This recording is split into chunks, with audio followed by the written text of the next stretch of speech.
বাবু, আরে তুমি একদম প্যারা নিও না, বুঝছো?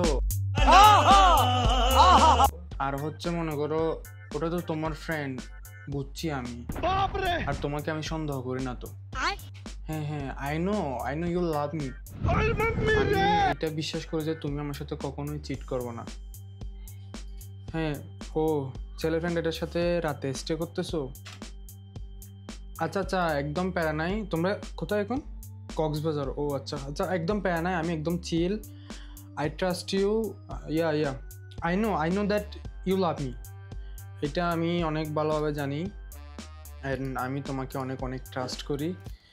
আই থিঙ্ক আমার এখানে কোনো টেনশন নেওয়ার কোনো দরকার নেই, ঠিক আছে? আরে আরে তুমি তো হচ্ছে কেন, আমি একদম কিছু মনে করতেছি না, ওকে? ও আচ্ছা, তোমরা বেডও শেয়ার করতেছো দুজনে? ও, দ্যাটস গ্রেট।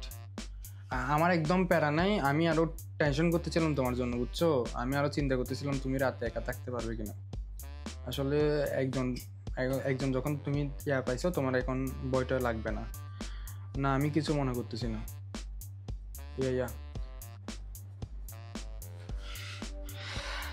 আমার গার্লফ্রেন্ড কত লয়াল, বাবা রে বাবা! এরকম লয়াল গার্লফ্রেন্ড যদি সবার কপালে থাকতো।